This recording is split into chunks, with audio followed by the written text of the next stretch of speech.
Friday night on Joy 99.7 FM, 25 years of media broadcasting and 25 years of excellence. I'm Gary L. Smith.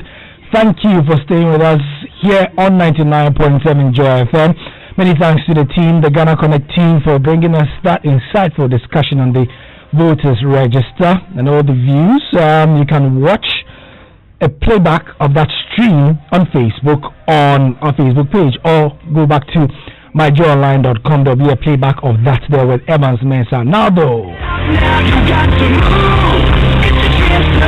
got to move into the sport. Now you got to move. This is your time. You got to move. If you're ready or not, give it all that you got. Spread it out now. You got to move. The COVID count is over 7,000. We are making remarkable headway in terms of recoveries as well. And it's leading to a lot of discussion about whether Ghana should follow the, what should I say, the European examples. Not all of Europe, but a lot of major European countries are having the confidence to follow, again, the Bundesliga's example. So should the Ghana Premier League start as soon as possible? Are the factors that inure to the benefit of Germany starting this the same as ours? Or should we tread more cautiously and have homegrown solutions to homegrown problems? And even if we were to start our league,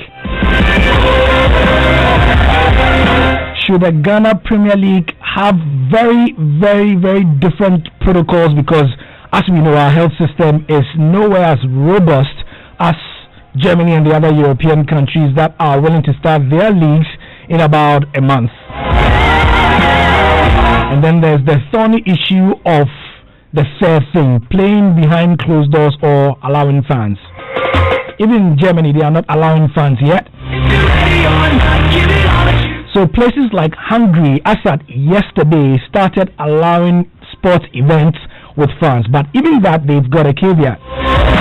They are allowing for every one person that comes, 4 people will not enter. So if you should sit in a sporting venue, the seat in front of you and the one behind you, as well as the one on your left and on your right, are all empty. So every 4th seat will be occupied. Can we do that in Ghana? Will it be enforced?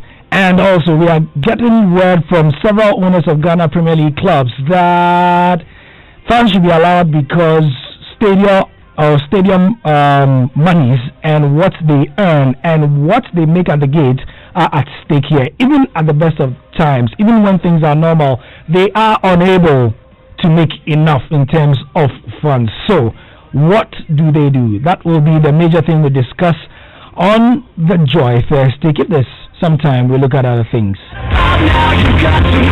Stay with us until 8 when DJ Black takes over with the music. So it's a very, very, very, very layered discussion. Nothing, absolutely nothing is in black and white. Everything is in shades of grey. So, yep, George Addo is here with me, and Hans Mensah, and they're also here. Hi, Hans. Hi, Gary. Yes, indeed. It's been an interesting week, hasn't it? Yeah. Hans, how's the week been? It's been an interesting year, actually. That's what the year we've had. Very, very interesting. The sort of year where even angels are getting arrested and they can't do nothing about it. I'm a buffalo. Charlie, very interesting. As of 2020, at the end of the year, we have to look for a year for it. They've got a year of the rat, the year of the... We need to look for a year for it. It's funny, the way we have been looking forward to 2020. I know. I know. So spectacular. Yeah. Man disposes and... man proposes, God disposes. I mean, interesting week. We've had we've seen 3 match days of the Bundesliga. There was live commentary on Joy 99.7 FM. Major announcement in respect of the restart of the other, leagues as well, most especially the English Premier League on June 17th. My birthday, by the way. Right. When it's restarted. We'll keep that in mind for the pundit. And Liverpool fans. Liverpool fans sadly know that once the league resumes, 1 win, Man City falters. They are champions. As for them, by June, they enjoy it. By June, then they are. By end of June, then they are champions. Oh, well, we'll touch on that as well. Also, I mean, because the Premier League really have shown that they are in a different class of their own. it's interesting. I mean, the Bundesliga started earlier, but they have spaced out their games so that players will not be fatigued, considering also that they've lost a lot of time in terms of fitness. But the Premier League's timing, guys, George and Hans, and also Mustafa, who has joined us. Mustafa, hi.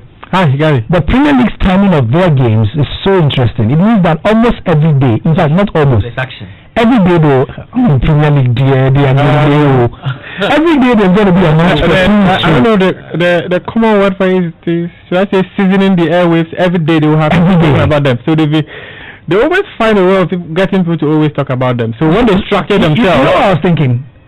It's as if the Premier League is saying, "Yeah, baby, you know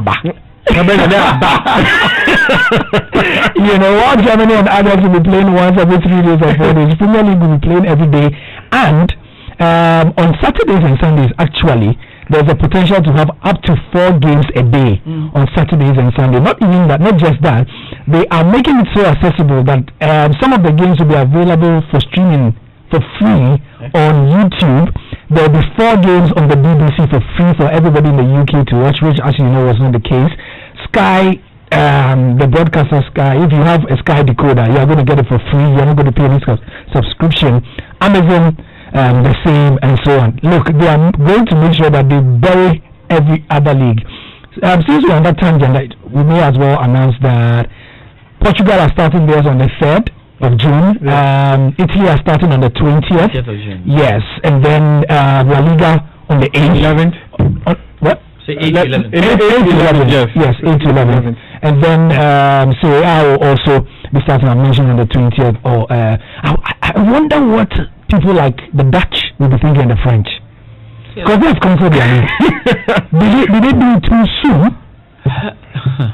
But we're yet to actually see if they did it too soon or not. Well, at the moment it may feel like the thing is that people are playing and people are going to start playing. And people are going to start playing, people are going to play. So it will feel like, well, you guys went too early. If there are problems after these ones play, they'll be like, okay, then it's good we stopped. What problem? The people are playing the match. Maybe there could be anything can happen. There could be research, there could be something. But I think that even as we speak, the clubs in the French league feel that they should reverse the decision. Especially the Dutch, where most of them were actually so mad at the decision when they went to vote. It was difficult finding a middle ground, and it had to take sort of a veto. Yes, sort of a veto power from. Because actually, in the Netherlands, the vote was not in favor of stopping the league. No, it was not in favor of that. FA used their prerogatives and all that to go ahead. The funny thing about the French was that the government had announced that until September. The games were not going to resume and all that, so they needed to make a decision, and that was when UEFA was asking members to decide on teams that are going to represent them in the UEFA Champions League. But the thing about your argument is that it's not only the French government who gave that fiat or that ultimatum or that stay of execution to sporting federations. I mean, it was all over Europe, all around the world. You see, you are looking at the decision of the French Football Federation, and you look at the position of government, where you are unsure what government is likely to say after September 1. So where do you position yourself when you find yourself in this quagmire? It's a bit difficult. They needed to make a decision, and they took the difficult decision of. But England and others also needed to make a decision, and they decided to wait. And now their football is coming back. And again, one of the key things that some of these federations put in their minds were it's more about how you start the next season than how you end this one. So they felt, guys, where we are, let's quickly round up and start preparing for the next season, because you know that all these leagues were comfortable because they believed they had the right infrastructure, they had the right structure, the right system, the protocols. If you believe in all of that, then it's good. That's why when we start our discussion, it's not as easy as because Germany and they are doing. You should go down to the details. You need your local solutions to your local problem. It's as simple as that. So for France, I'm sure they looked at it and said, okay, this and this and that. But we know they are still talking about it. Yeah, they are still talking about it. They are all talking about it because as at 11 p.m. AM today. Yes, they said there is a possibility. They will review it. The qualification for Champions League places is a big deal. In Europa was a serious matter, and then the relegation, and especially those who are looking at being promoted. Yeah. People are actually threatening legal action. Yeah. But I think that for the Premier League, you have to look at the amount of money that you're going to lose. That alone was enough motivation for them to find to take a wait and see approach. Take a wait, but ultimately find a way of completing the season, because we haven't even completed the season. Already Manchester United announced that they've had to refund about £28 million. Yep. In broadcast revenue because of games that they are not on it. Yeah. And I'm sitting here thinking, we are here in Ghana and clubs are going to struggle to pay 4,500 to test a squad of 30 players. Just so they can resume, just as Dr. Prince Pambo alluded to. And somebody is having to pay back £28 million. It tells you that the stakes are so high financially, for the Premier League. And like George said, look, you can't restart the season by annulling a season that had not, really ended. The problems with teams that are going to play in the Champions League, those that are going to be relegated into the Championship, which teams are going to come from the Championship into the Premier League, and all of that. Even the financial implication, even the possibility of somebody going to court over this, because there are a lot of legal, loopholes that needs to be plugged. And so for the Premier League, the stakes were way too high. I'm not surprised that they've gradually, and you could see it. They've had several discussions, and they've rolled it out steadily up to the point where now they say, okay, it's okay to have contact training sessions, and then right after that they announce that June 17th. How many weeks is that? About 3-4 weeks. About 3-4 weeks away. It's about 3 weeks. Yeah. Clubs mentally are prepared that in 3 weeks we are coming back. They are going to prepare towards that, resumption of the league. The fans know at this point that we are not going to be a part of it, at least at the match venue.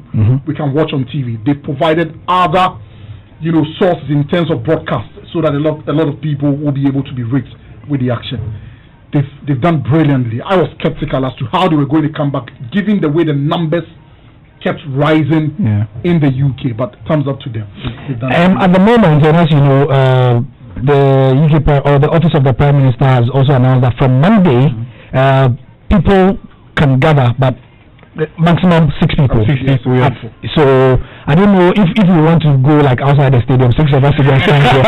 Then we socially distance ourselves, 2 meters, and then 6 people will stand here. I don't know. That's social distancing. Hans and I have talked about it. You are sitting on the bench, you have nose mask, you are social distancing, you are on the pitch, you are kissing each other. but you see, I hear you when you say that, but I think the whole exercise is about minimalization. So whatever you do to minimize the risk by even 1%, 2%, you take that measure. So I know it sounds a bit redundant that you are sitting on the bench as social. You can be brought on as a substitute, and then you will even be having a tete-a-tete with your coach on what to do. And I know. I think another factor is they probably want these players to model. For the rest of the world to see, maybe then, so that you can see the players. Because I look at a number of fans who tune in to watch. At least if they know that on the football pitch it's impossible, they see on the bench people and everything. And I think we learned a lot of things. But just the last point, when Hans was making the point about how much they had to pay. Look, they had to pay in excess of £3 billion. Yeah, all the clubs. If they didn't honor the money. And for those who understand how football broadcast rights work. Because you have to play when we agreed to play. That you didn't fulfill. And if you're not going to play at all, you've disturbed a lot of people. Look at how SuperSport and the other, what do you call it? Cable TVs are struggling to produce content. Some are producing content we paid for years ago. We are paying again. But it's funny, you see, in all of this, you don't hear the Premier League saying that, well, we are not in normal times and everybody is suffering and it's not our fault that COVID has come. They are making no excuses in respect of the contract that they've got with the broadcaster. And I think that's something that down here we need to learn and understand.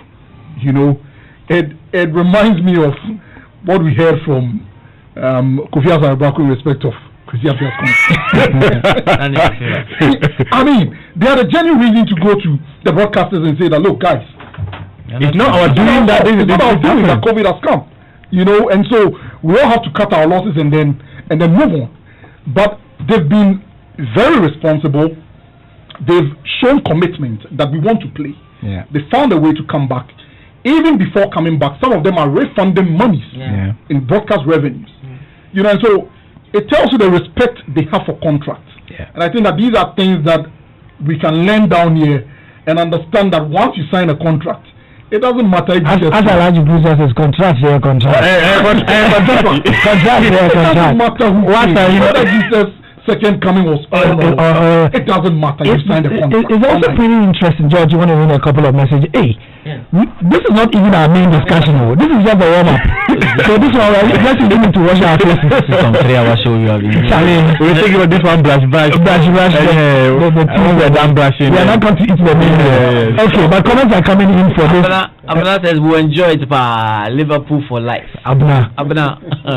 They wait. Abna, we know. You go enjoy them. Yeah. But the prediction is that they are likely to win the title at a neutral ground. And that's also something I should chip in. Yes. There are discussions because, as we know, right now, I mean, June 17th, the games are going to happen at neutral grounds, but they are exploring the potential of actually having home games. And you know, it's interesting what the British psyche tells you about how they've gone around this whole thing. In Germany and other places, there was no discussion about neutral grounds because they knew that the fans will be. You know what I mean? Yes. There was no doubt that the fans will be. But in the UK, they will meet somewhere. They will meet at some pub or anywhere, and you know. The congregation is for sure. Yeah. So that's what they're trying to work with the police from the reports. So the police, as of today, have actually given 7 venues where they think, based on preliminary research and all that, the police say that as for these 7 venues, we don't track the fans. We don't track the fans. They will come here. They will come here. So they've given the list to the Premier League to work with the whichever clubs. The names were not mentioned. But some of them are stubborn. Merseyside is a and then Manchester City versus Liverpool as well. That was a fixture that was also noted. They said that this match is like a neutral ground. You can control, you can fairly control London. Those causes. London and big Manchester, because there's Manchester and Manchester City stadium not too far apart. It's easy to control them. Yeah. But Merseyside is big. It's difficult. It's a bit difficult. Anyway, so that's all by the side. And FIFA as well. Yesterday, FIFA brought out a very interesting guideline. I like the way FIFA like to call them guidelines, because they can't force any member association to adopt it. So FIFA essentially say that they are recommended, is that the word I should use? That member association, that is every FA should make it a bookable offense for players who spit on the field of play. That's it, right? There's a challenge with that. Of course there's a huge serious challenge. Look, you play the game before you understand that while you play. This one has former footballer one. You'll understand that while you play, your body is secreting a lot of things, from saliva to sweat, all manner of things. Sometimes it's not as if you are deliberately spitting, but sweat gets into your mouth and you can't swallow it. Your natural inkling is that I can't swallow it, and so you're spitting out. It has to come out. You understand? And so, are they providing other avenues for them to ensure that they are getting those things out of their mouth? Unless they dig stuff like that. Unless they dig special holes. Sometimes you can go into a challenge with somebody who is sweating, and a sweaty part of his body makes contact with your mouth. I know. So are you to lick your mouth and or what? No, but the statement too was also there were some areas it clearly said that we all already know that spitting is a crime when you spit on someone in football already. Part of the laws. Yes, it's part of the laws. You get a straight red card. But they also made some provisions that part of the room really. Yes, so what they were also trying to say in that statement was also that they were saying that it's not every incident within the pitch that the referee can see. Yeah. So they will not advise that when you see a player's feet or whatever, you should book the player. However, they want to minimize the spread of COVID as much as possible. So they should ensure that they allow players to behave when they are playing the game and all that. But it's a bit funny for someone to spit on the pitch and you get, what about if I fall on the ground like we on face. I know. And you eat the grass. What do you do? What do you do? Gary, you know what the real challenge is? You know what I do? I played 5 games. Yeah. I played 4 games. You could see first day German Bundesliga back, Monday 26, the celebration, everything. 27, they started giving high fives and so. 28, you saw the goals. Yeah, they were giving chest bumps. But somebody has actually give somebody a peck. Yeah. You know, So after 6 games, next thing they'll be hugging. you are playing. You got a goal, right? We will forget. We'll forget. but generally, we're noting this in the one of the newsrooms I was in today, that the coverage of COVID-19 seems to be lessening. Generally, worldwide. So getting tired. Yeah, The world wants to move. The world wants to move. I don't think that is if the issue was still front and center, you can trust the global news media to have reported it. But it sort of seems that people are getting on with their lives around the world. You know, restrictions are being eased in many places. I mean, football is starting, or sport is being played or honored in many, many places. And so, if you do unscientific content analysis of the situation, you realize that even here at Joy News, I mean, COVID was wall to wall. Every bulletin from 6 to 12, 12 to 6, 6 to 12 was COVID. But now other things are coming in, and I don't know if it's an idea, and it says something about what we should expect here in Ghana also. Yeah, you know what? I never want to belittle a disease, or I don't want to, but I think that COVID has had its fair share COVID is okay. Of publicity. Or as somebody said, COVID-19 has had its 15 minutes of fame. It's okay. It's really done. More than 15 minutes.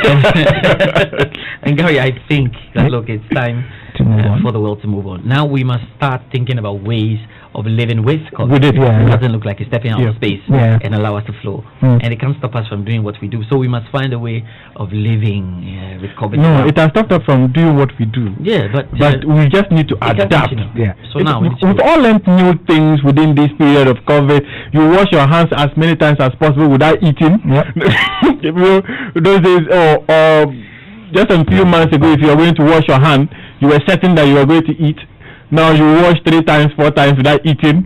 So we just need to adapt to the new system, the new environment COVID has created, and then we'll find. Speaking of which, guys, this Sunday, Kojo Nkrumah is in our studios for Beyond the Lockdown.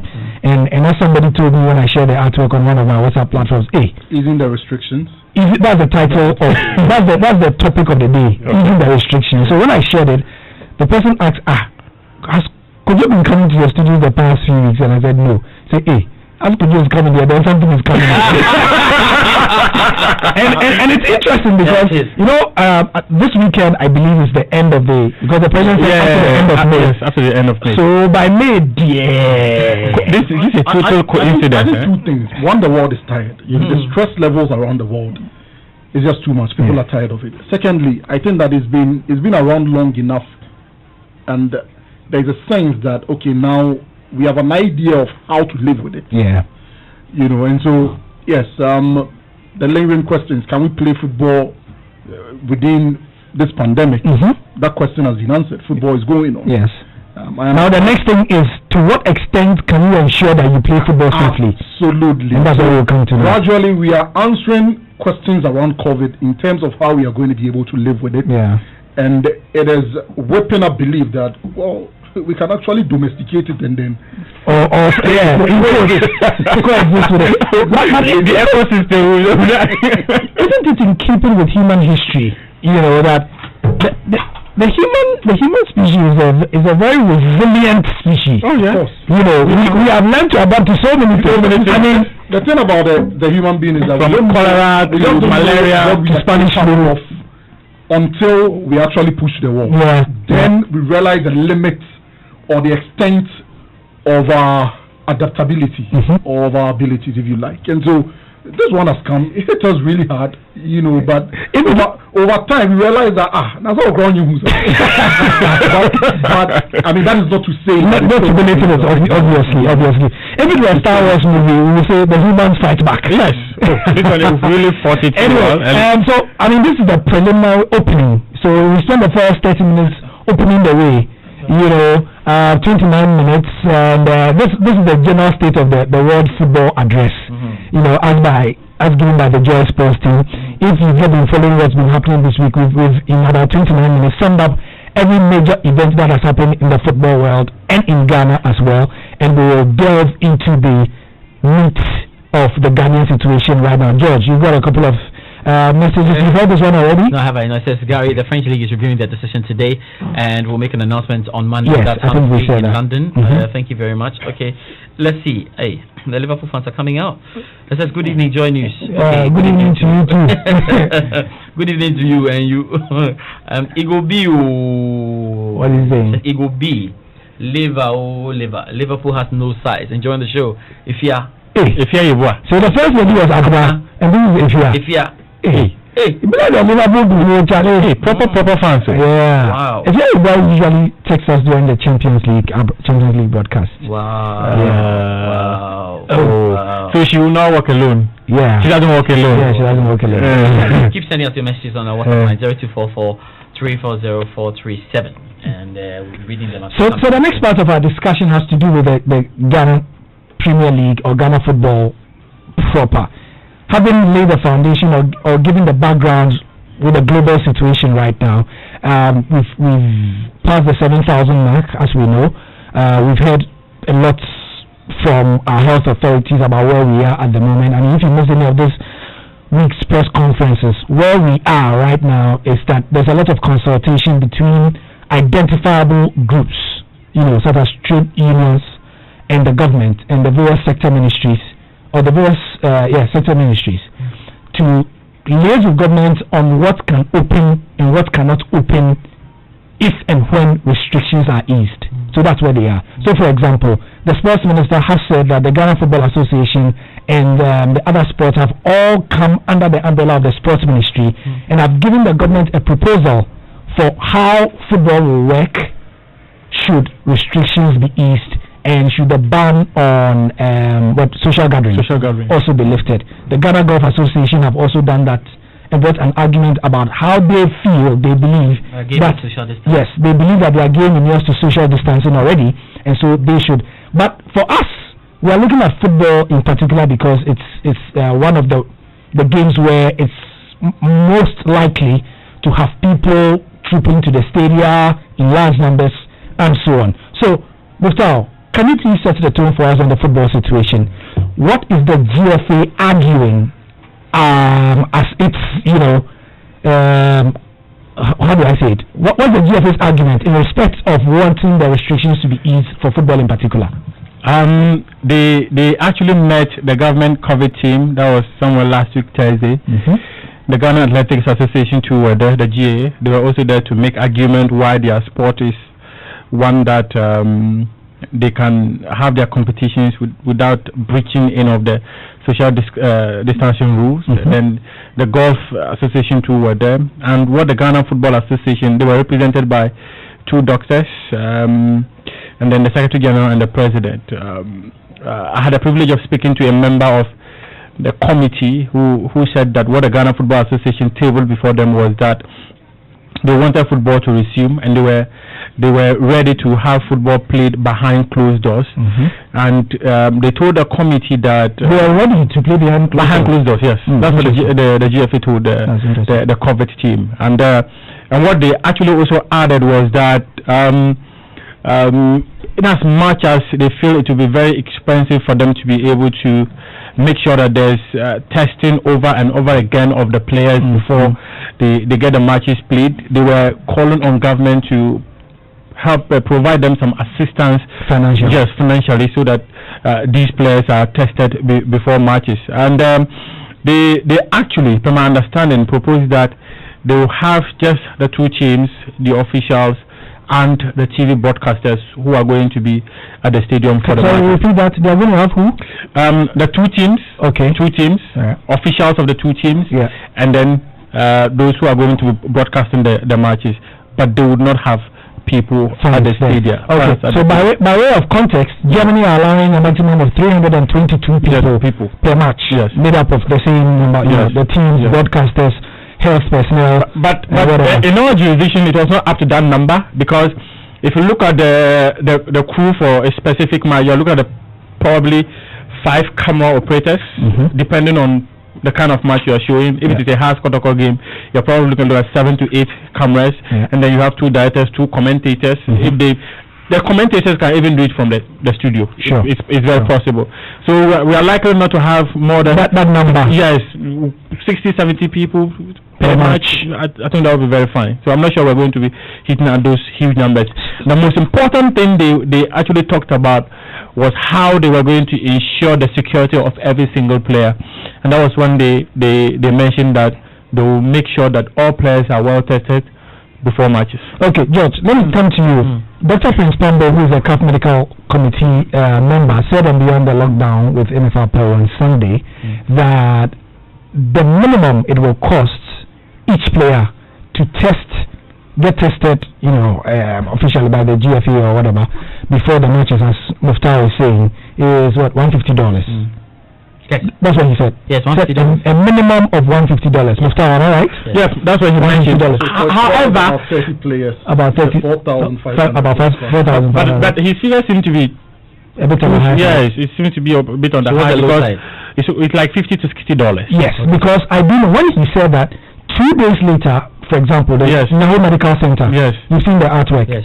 Nahu Medical Center here in Accra have been given the green light to perform COVID tests expressly. So 48 hours. Yes. Within 48 hours, and they are not charging $150. And they are a private clinic. I know one interesting thing. When I was speaking to a member of the COVID team, what the person actually mentioned was that how much would it cost to test each player? Yeah. And this question was fed to the doctors of the Ghana Football Association, and that was where they struggled to provide answers on all that. But all in all, I was so impressed about the president, Kurt. I was made to understand that he actually laid a very perfect picture on how they want football to resume, and I was so excited about what the person told me about Kurt. But the other aspect was about the doctors, who were the key people who were supposed to offer them advice on how football was going to resume and all that. It clearly tells you the president has an idea about the competition, how they're going to structure themselves and all that. And that was on the most positive side of that meeting. But let's be honest here. I mean, the way Ghana football has been in the last couple of years. Yes, after December when we started the current year, the current season, we've been seeing a slight increase in numbers of people going to the stadium. But it's not a big deal. Yeah. Most of our matches are still played behind closed doors anyway. Our own closed doors. It's not. I mean, nobody has punished you, but we have 10, 15, 20, 50 people at the stadium anyway. So for the Ghana Football Association, it's not like they are dealing with such a hefty blow.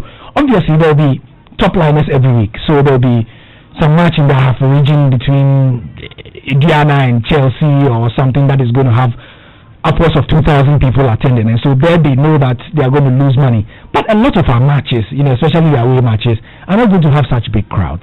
So yes, I'm impressed by whatever presentation the GFA president did, want to give the COVID team. Yeah. But I don't think it was that difficult.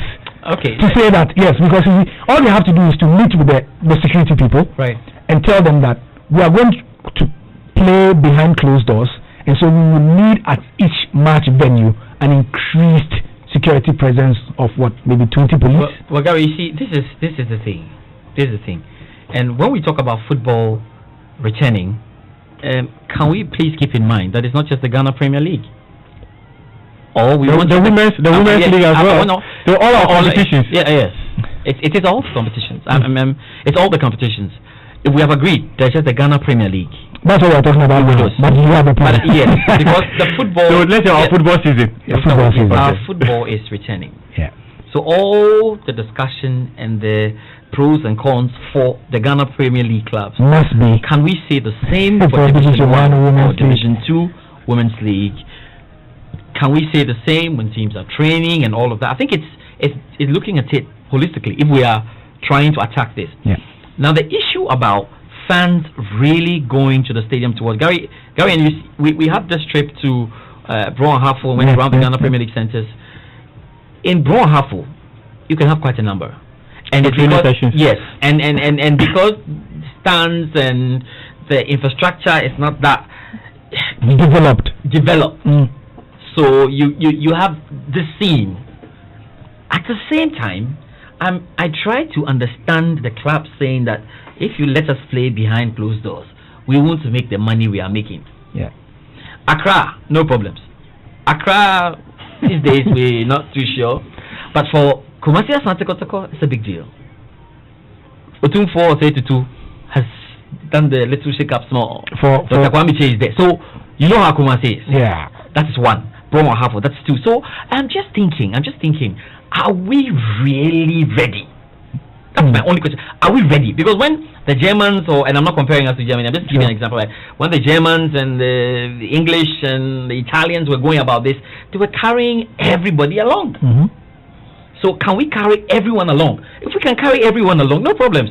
When we are saying $50 or $60 for Ghana Premier League clubs, a Division 1 player must also be tested. Yeah. So Division 1 club, and even Dr. Fambu, what he was talking about was what he called a comprehensive testing. Yeah. We didn't just say that's true. Yeah. Which I spoke to him on the sports arena before. Which, according to him, is not. He mentioned that blood works, cardiovascular. That's true, Hans. Thank you for pointing that out. Psychological evaluation of the players because of the stress that COVID has put all of us under. Yeah. So it involves, it's a holistic thing. Let me just end the point. But excellent input there from Hans. Even that. So how our Division 1 clubs, Division 1, Division 2, Division providing this $50. Let's say $50. $50 is what in Ghana City.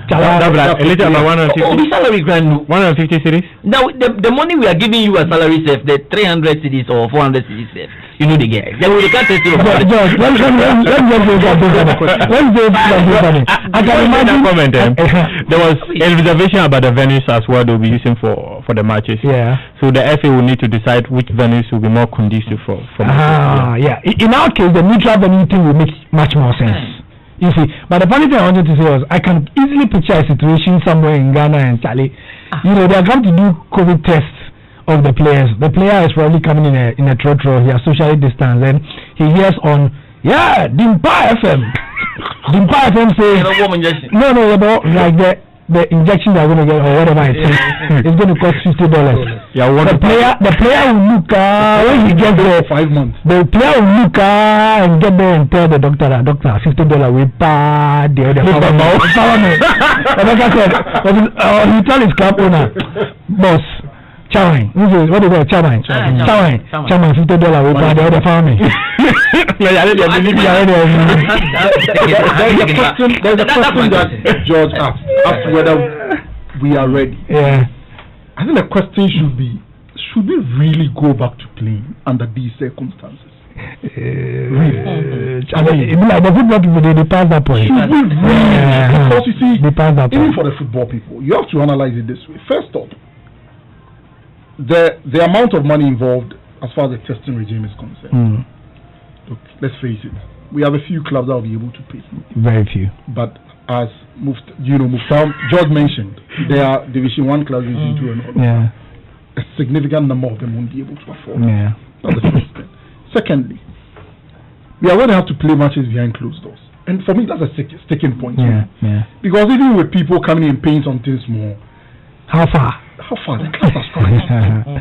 So imagine that because of the situation we find ourselves in, you have to count your players as well, because you can't test them and allow them to go back home and go and mix up with the larger population and all of that. It means you have to feed them morning, afternoon, evening. If we play football under these circumstances, it is going to cost the clubs more actually in terms of the operation. You understand me? One, you are losing out on match day revenue. You are putting in a lot in terms of testing and feeding and company. You are incurring more costs. Even under normal circumstances, you are crumbling under the weight of the financial burden. For you to go and play under these circumstances, for me, I don't really see the rush, and that is the reason why you say we shouldn't at all. Look, wait, relax, let the time go. You are going to, when is the time going? We don't know, but relax. Or you see, or in my view, use the time that you will not be playing to mobilize funds. Find the money, because by now we should have an idea how much it's going to cost us. Immediately you said that, I furrowed my brow. Muftar also furrowed his brow. AKA we found our faces. Yes, because so where's the money now? No, let's ask you for who are saying nothing. Where are they going to mobilize the funds from? Oh, so where are you going to find the money to play right now? Ah, okay, that's a good question. No. The difference between playing now and playing later is that you have time. Yeah. You understand? Yeah, I get what you plan mean. properly I get what in terms of how you are going to execute this plan that you have. Mm-hmm. 2, you have time to go out there and find the money. Mm-hmm. I don't know if Star Times have paid the money that they are supposed to pay them. Mm-hmm. Not yet. But good. So you could probably be engaging them, making them understand that, look, we probably have to scrap the season. Yeah. But we can come back bigger and better the next season because we have ABC. But show them your plan that you have. Go to corporate Ghana. I'm sure people will understand. Even though, yes, everybody is struggling, you can mobilize funds here and there and then come back and do it better. Corporate Ghana have been listening to Joy Business News. I like the corporate Ghana. Corporate Ghana. They like the even though. Yeah. Because the COVID has affected every single soul. No, that's how you listen to the Joy Business News. My point is that every corporate institution is struggling due to COVID. Yeah. They're not making any money. Yeah. So which club would approach a corporate institution and they would have the funds to support such a club? Yeah. At this point, if you don't play the league, the money you are supposed to make from your broadcast rights holder, you're not going to get it again. Yeah. So, that's it. We won't get it. So if they don't play the league, they are going to forfeit the money from Star Times. They are forfeiting the money from Star Times. So it is really difficult for them to say no. I remember the point when we did the story that the FA were reluctant to cancel the league. Yeah. It was after a conversation with actually their broadcast rights holder who made it clear to them that at this point, if you cancel the league, you are not getting Kobo money. You are not getting anything. And there was an agreement. In that agreement, each club would take $30,000. Yeah. The GFA asked the clubs to present their dollar account numbers, and they did. Mm-hmm. However, the money never came. Mm-hmm. So you got to a point. Made a very important point. Hold on. Let's $30,000. I mentioned it. They've already spent it. They spent it in their heads. They spent it long. They spent that money in their heads. Oh, the clubs are spending it long time. So immediately But the interesting thing is that the money never came through. And we got to a point. I was meant to understand that Statans actually wanted to give them $100,000 each. No, not each. They give them $100,000 to share. Payment. Part payment. Okay. Where initially they were supposed to receive a little over $500,000 to share to the club. Yeah. So even Star Times is also struggling to make money. Of course they are. And then you are going ahead to cancel your competition. Where are you going to get that money from? Oh, but Star Times is sponsored by Bundesliga coverage. You can buy the Star Times decoder, one for Ghana. Isn't that what they said? You see, when football resumes, you and I know how people are likely to subscribe to their apps to watch their matches. Exactly. How people will pay subscription to watch their matches. Yeah. So there's also the opportunity of the broadcast rights holder making money. Yeah. When you're making money, they will give you your money. They have their own pretext to give you money. Yeah. If they're not making money, you cannot get your money. Yeah. So I fully agree with the Ghana Football Association saying that let's find alternative way of playing football. COVID, we will live with COVID. You know one interesting thing? Over the years, we've heard reports that, this player is injured for 2 weeks, 3 weeks, he's out. We can report that the player is out for 3 weeks or 4 weeks because of COVID. Yeah. It's also something possible. At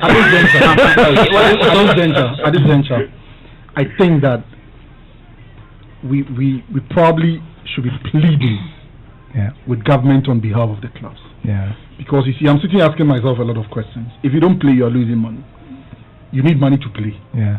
As well. Money you don't have. Yeah. So what do?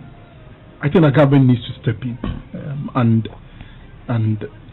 save the situation. It can be in the form of a grant. We give you a grant that allows you to be able to see through the rest of the season. Once your broadcast money is paid, you pay back to us. Once you get other sponsorship money, you pay the money back to us. But you see, the difficulty with making a case for Ghana football, in relation to funding from government, is their own posture. Yeah. when it suits them, it's an autonomous body. Yeah. Now you are in difficulty. Taxpayers' money should be handed to you for you to be able to stay afloat. Yeah. How do you reconcile the two? Please, they also pay tax. Oh, okay. They pay. Okay. Yes. You pay tax doesn't mean that you're entitled to stimulus. You seem to forget. You're a private entity. And again, the clubs are registered. The clubs are registered as companies. They're registered general. I'm coming. The point I'm making that you miss is that the FA shouldn't be quick to pontificate some of those, or push those lines, those arguments. Yeah. Don't. Because the product, your product, okay, it's not like fish on the market.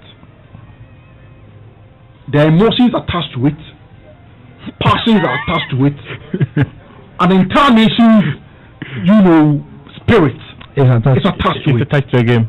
So there are certain lines that you don't push, and I hope that this situation is going to teach them that lesson. Because you see, the game is for the people. It stands to reason that when times become tough, you have to go back to the people. Yeah. But when you remind the people that we are the game, you don't tell us how the game should be run. Yeah. In times of trouble, can you go back to the people?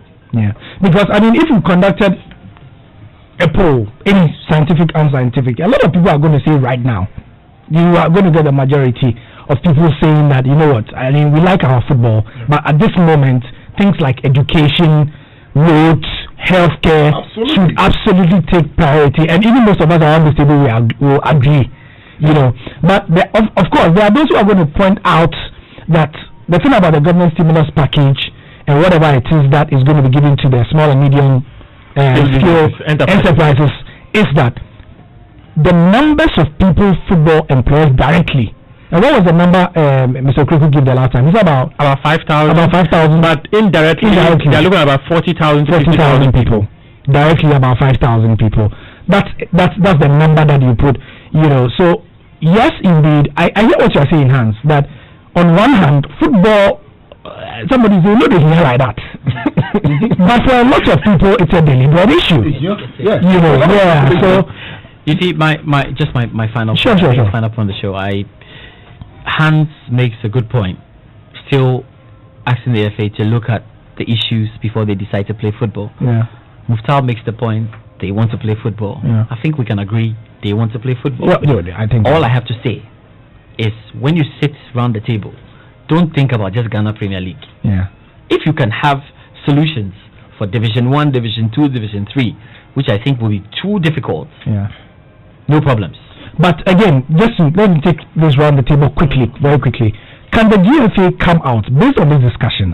It really occurred to me that they can't just make a decision regarding the Ghana Premier League and League Division. Yes. Do you honestly think they can go to their members in Congress or whatever it is and tell them that, look, Division 1 and 2, it will be too difficult because of the number of people, the sheer numbers involved. Yes. But let's cut Division 1 and below, and let's just play the Premier League. Is this something we can tell them? And do you think that the lower divisions will agree? That would be really, really difficult because everyone has invested. Yeah. I'm investing to play in the Premier League. Yeah. Every Premier League club in Georgia Free statement, he said it's a potential Division 1 club. A Division 1 club is a potential Premier League club. Yeah. So it will be really, really difficult for them to come to that consensus that Division 1, hold on, let's play all Premier League. It will appear like you are focusing only on the Premier League, where you want them to end their season and make their money, whilst the Division 1 clubs will not make money. What about if the Premier League clubs, those who are going to be relegated, who will replace them in the Premier League at the end of the season? That's a very big question. So at this point, it will be very difficult to play Premier League without playing the Division 1. So Division 1 clubs have a bigger say when it comes to who becomes the FA president. I was going to say that there's a political... You dare not. Yeah. Kurt, good evening. You know what I'm talking about. You dare not. Kurt is a strong Division 1 man. You dare not. I don't envy Kurt at all. But you know what? Last week on the Zoom call, he never anticipated the FA job was this. Last week on the thing they did, the Zoom call they did, that program they did on GTV. Yes. With Happy FM. Yeah. He said he knew the GFA job was hard, but he never anticipated.